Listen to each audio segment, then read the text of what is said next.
Okay, and here's your standard run from Saturday at Chugiak.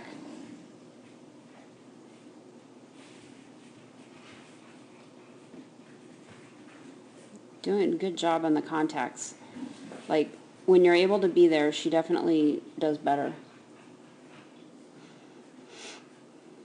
I'm not really sure why she did that, other than dogs like this just don't like to get on the table.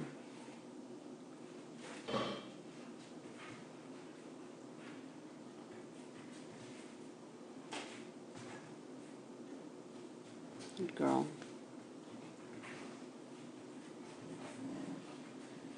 Her contacts are so much better, Karen.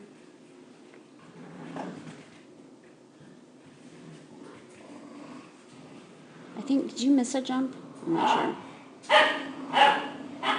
Whoops. I did that same thing. I did a front cross there, and it was a mistake. All right. So she does good dog walk.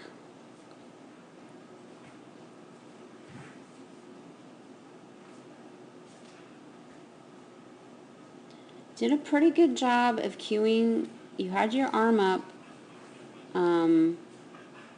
pretty early. Well, you should have had it up now. Now it's just coming up.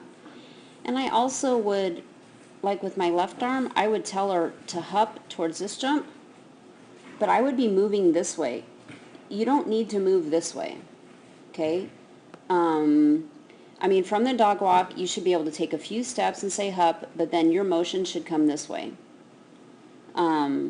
And it could be that sometimes when she knocks a bar, maybe is because even though you've got your outside arm up and your shoulders are starting to turn, in this case anyways, maybe because your motion was still just this way, then maybe she figured out, oh no, we're going this way, and maybe that's why the bar came down. I don't know. She took this jump pretty straight, so she didn't know there was a turn. Because see then, even if your cross is late, your motion, if you take like a few steps this way and move this way towards this next jump, she'll know more. And she tends to like, well, a lot of dogs do, dogs like her, they're just going to take what's in front of them. So if you're not cueing right or you're late, so even though this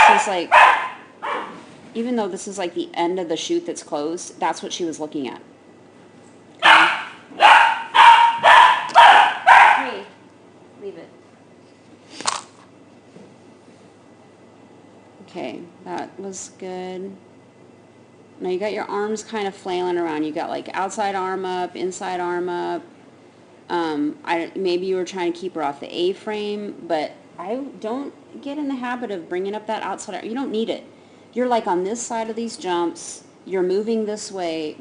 She should not go over to do the A-frame, if that's what you were worried about. Your motion enough should be, so don't get in the habit of doing that. And here she may have knocked that because you fling that inside arm up and then you drop it. And again, look at your motion. You're going this way. She needs to go this way. So get her over this jump, take a few steps that way, and then come back this way. You're kind of coming in and coming across, but she needs to know to go that way. Okay?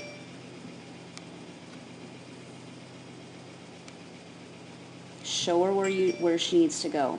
Okay? Before she needs to know. That's what you should think about.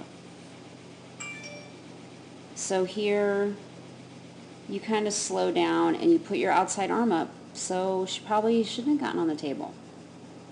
Should have used your inside arm. The outside arm could be telling her to come into you. I don't think that's all of it. I think part of it she just doesn't want to get on the table and stop.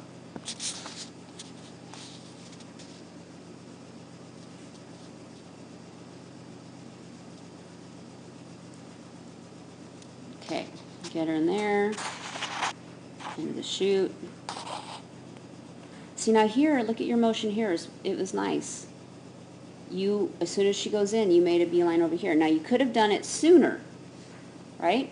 So the last thing she sees, let's see what the last thing she sees before she goes into the chute is. What are you doing? Well, you were starting to peel away, but you were you were running and accelerating in this direction. So one thing to remember about tunnels and the chute is like when they go in, oops, sorry. So like right here, you could have done a lateral send. So you could even decelerate just a tiny bit. You don't have to stop. Put your right arm up, say shoot, and take a big step this way. So that's the last thing she sees before she goes in. It's going to help her have a nicer turn when she comes out.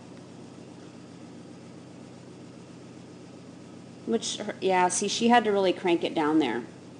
She came out pretty straight and probably going really fast. And then she really had, right here, she really had to crank herself around to get that jump.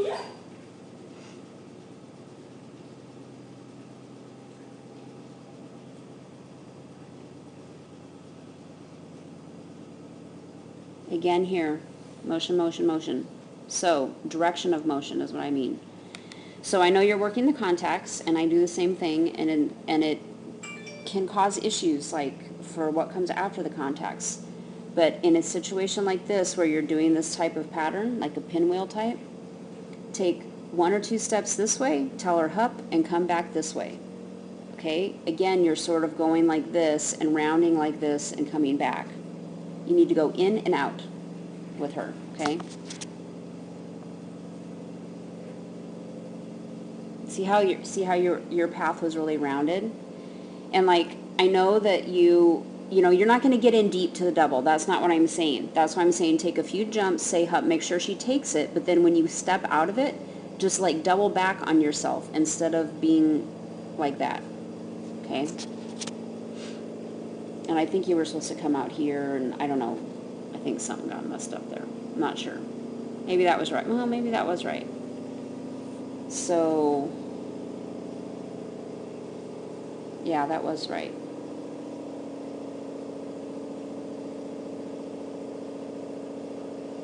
Well, and again, so she takes the tire in a nice slice, but you're still pushing this way, and you have your outside arm up. So you just needed to make the corner. Show her where she needs to go before she needs to know. So here you should have rounded and come out like that, and you kind of came at it like this. And then, yeah, I did a front cross at the end too because I thought it might be better, but it was just awkward because all those people in the tents and stuff was there. So I think it was better just to stay on the other side. Keep them away from, because by us doing a cross there, we're sort of forcing them to take the triple like this and jump into those people, and I think that's why my dogs didn't like it.